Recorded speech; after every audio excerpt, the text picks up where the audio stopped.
Bismillahirrahmanirrahim. In this video, we will discuss the pulmonology. So first of all, I will told you there are the two types of the diseases in the respiratory system. First one is the obstructive and the second one is the restrictive. अब आपने सुना होगा जैसे कि क्या होता है कि अस्थमा है, COPD है, ब्रोंकिटिस है, पल्मोनरी फाइब्रोसिस है. अब इन जितनी भी रेस्पिरेटरी डिजीजेज है ना, इनको हमने सिर्फ क्या करना होता है, दो कैटेगरीज में डिवाइड कर दिया. एक है ऑब्स्ट्रक्टिव और दूसरी है रिस्ट्रिक्टिव. अब ऑब्स्ट्रक्टिव के अंदर आपने मोस्टली अस्थमा, COPD, ब्रोंकिटिस ये सारी किस में आ जाती हैं, ऑब्स्ट्रक्टिव में. जब हम इसको वन बाय वन डिस्कस करेंगे देन मैं आपको बताऊंगी कि इसको ऑब्स्ट्रक्टिव और रिस्ट्रिक्टिव क्यों कहते हैं. ऑब्स्ट्रक्टिव में देखो ऑब्स्ट्रक्टिव के अंदर जैसे कोई भी चीज़, कोई सेक्रीशंस, कोई भी ऑब्स्ट्रक्शन आ गई है या सेक्रीशन है, म्यूकस की सेक्रीशन इतनी ज़्यादा हो गई है कि वो जो आपकी ब्रोंक्यूल्स हैं या ट्रेकिया है उसको नैरो कर रही है, उसको ऑब्स्ट्रक्ट कर रही है. लेकिन रिस्ट्रिक्टिव के अंदर क्या होता है, जैसे आपने कोविड में देखा होगा, कोविड में क्या होता था कि एट दी एंड स्टेज जो है पेशेंट के लंग्स हैं वो फाइब्रोसिस हो जाते थे. ठीक है, तो मोस्टली ये जो रिस्ट्रिक्टिव लंग डिजीज है वो नीमोकोनियोसिस है, दूसरा हाइपर सेंसिटिविटी निमोनाइटिस, इनके अंदर ये ज़्यादा कॉमन होता है. तो first of all we will discuss the asthma. Okay, अब अस्थमा के अंदर क्या होता है, अस्थमा जो है एक आप ये कह सकते हो कि एक हाइपर सेंसिटिविटी रिएक्शन होता है. ठीक है, इसके अंदर मोस्टली नोक्टर्नल कफ और वीज होती है. पेशेंट को बार बार क्या होगा कि ड्राई और वाइट स्पुटम भी आता है. ठीक है, इसके अलावा हम इसको कैसे डायग्नोस कर सकते हैं. जैसे मैंने आपको बताया अस्थमा और जो है COPD ये दोनों ऑब्स्ट्रक्टिव डिजीजेज में आता है. तो आप उसमें वही पीक फ्लो देखते हो. अगर ऑब्स्ट्रक्टिव के अंदर आपको वो वॉल्यूम्स याद होंगे तो इसमें जो होता है FEV1 जो फोर्स एक्सपेरेटरी वॉल्यूम जो फर्स्ट सेकंड के अंदर वो कम हो जाता है. ठीक है, अब इसमें इसका ट्रीटमेंट क्या होता है, एक होता है एक्यूट और एक है क्रॉनिक. अब जब भी किसी भी मेडिकल की बुक्स में आप देखोगे एक्यूट है कोई भी डिजीज और क्रॉनिक, इसमें क्या डिफरेंस होता है. जब भी कोई डिजीज जो है वो 3 वीक्स तक या मोर देन 3 वीक्स होती है then we will say it's acute. और अगर 3 मंथ्स और मोर देन 3 मंथ्स होगा तो then it's a chronic disease. अब एक्यूट एक्सरसेबेशन का क्या मतलब है कि अगर एक्यूट अस्थमा जो है वो थोड़ा एग्जैजरेट हो गया तो आप क्या, फॉर एग्जाम्पल आपके पास OPD के अंदर एक इस तरह का पेशेंट आया और उसको कह रहे हैं कि मुझे सांस लेने में प्रॉब्लम है. ठीक है, कुछ पेशेंट्स में ये भी होता है कि कुछ फूड से एलर्जी होती है. अगर वो कोई भी उन्होंने कुछ लोगों को अंडों से एलर्जी होती है, अगर उन्होंने वो खा लिया तो क्या होगा कि उसका इतने ज़्यादा हाइपर रिस्पॉन्सिवनेस हो जाती है ब्रोंक्यूल्स की कि पेशेंट को जो अस्थमा के अंदर जितनी भी ब्रोंक्यूज हो जाती है वो नैरो होंगी. नैरो होने की वजह से पेशेंट को कब स्टार्ट हो जाएगी हाइपर सेंसिटिविटी रिएक्शन. आपके जो मास्ट सेल्स हैं वो सारे जो हिस्टामिन मीडिएटर्स रिलीज करेंगे जिसकी वजह से ब्रोंको मेनली अस्थमा के अंदर ब्रोंको कंस्ट्रिक्शन होती है. ठीक है, अब ब्रोंको कंस्ट्रिक्शन के अंदर आपके पास इस तरह का पेशेंट है, आप फर्स्ट ऑफ ऑल उसे ऑक्सीजन दोगे ना. ठीक है, फिर आपने ऐसा ऐसा अगर उसका नहीं बेहतर हो रहा है आप नेबुलाइज करवाते हो, कैसे आप बीटा एगोनिस्ट या फिर मस्कुलिनिक एगोनिस्ट देते हो. अगर उससे इंप्रूव नहीं होता then you will move towards the steroid. Steroid से भी इंप्रूवमेंट नहीं आ रही then you will move toward the magnesium sulphate. अगर उससे भी ठीक नहीं हो रहा then you will intubate the patient. अब क्रॉनिक के अंदर क्या होता है कि आपने इंटरमीडिएंटली आप शॉर्ट एक्टिंग जो बीटा एगोनिस्ट होते हैं, बीटा एगोनिस्ट क्या करते हैं, शॉर्ट एक्टिंग ये ब्रोंक्यूल्स को डायलेट करेंगे ना, ये इंटरमीडिएंट होंगे.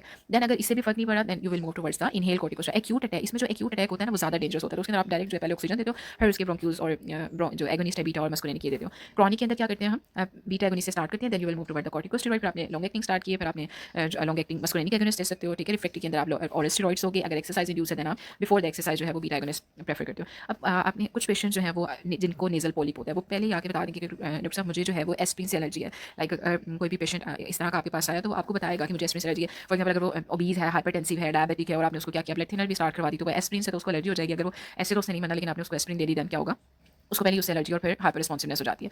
ठीक है, तो जो नेजल पॉलिप्स के पेशेंट होते हैं ना उसके अंदर तो ये कंफर्म है कि वो एस्प्रिन से एलर्जी होती है उन्हें. एस्थमा है, ठीक है, अगर ये ट्राइएड बन जाता है तो हम उसे क्या बोलते हैं, सेम्टर सिंड्रोम. ठीक है, आप इसके अंदर क्या करते हो, एस्प्रिन को स्टॉप करते हो, LTR दोगे. ठीक है, फिर आपने एस्थमा के अंदर अगर अब ये श्रग्स स्ट्रॉस को आपने याद रखना. श्रग स्ट्रॉस में क्या होता है कि इयोसिनोफिल्स का लेवल हाई होगा. आई थिंक सो मैंने लास्ट लेक्चर में भी आपको बताया था कि जब भी एलर्जी की बात आती है ना, कोई भी एलर्जी है तो अगर आपने उसकी CBC करवा के देखोगे तो उसके अंदर क्या होगा, इयोसिनोफिल्स जो है वो ज़्यादा हो जाएंगे. ठीक है, हाई इयोसिनोफिल्स होंगे उसमें वेस्कुलाइटिस हो सकता है. ठीक है, एस्थमा है और साथ में अगर एटोपिक डर्मेटाइटिस है जिसको हम एलर्जिक रिनाइटिस बोलते हैं, इसमें भी IgE का लेवल जो है जितनी भी एंटीबॉडीज होती हैं IgG है, M है, E है, लेकिन एलर्जी के अंदर IgE ज़्यादा होती है. आप इसके अंदर भी वही मस्कुलिनिक एगोनिस्ट स्टार्ट करवाते हो, एंटागोनिस्ट. और इसके अलावा ब्रोंकियल एस्थमा जो है वो not improve on the bronchodilators and आप IgE लेवल्स करते हो. फिर आपने अगर ब्रोंकोपल्मोनरी एस्परजिलोसिस जो कि फंगल का इन्फेक्शन है इसको आप मोस्टली जो है वो स्टेरॉइड से ट्रीट करते हो.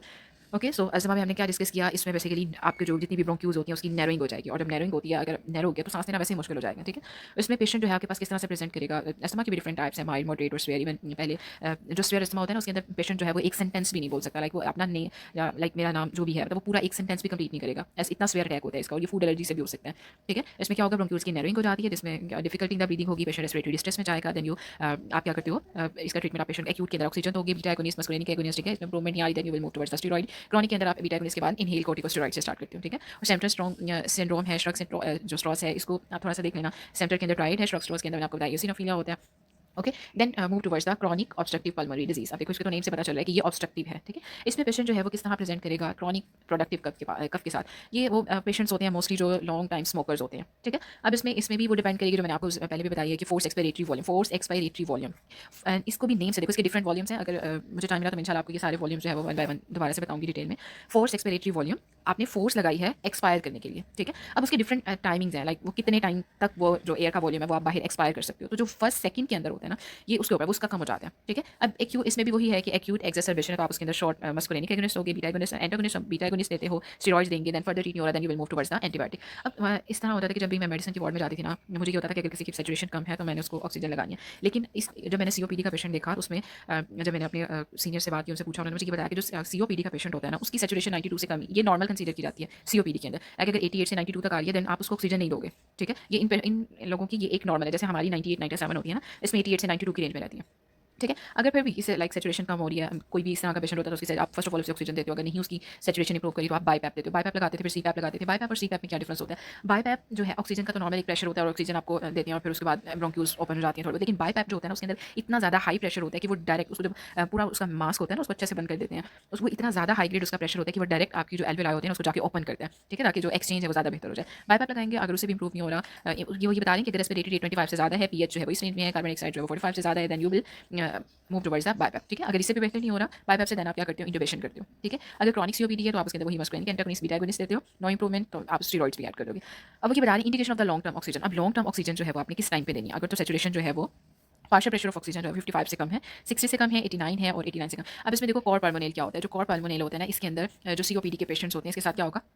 अब अगर आप अपना टोटली पाथवे देखो कि आपका जो ब्लड है वो राइट हार्ट से कहाँ जाता है? लंग्स में, ठीक है, और लंग्स के बाद लेफ्ट हार्ट में जाता है।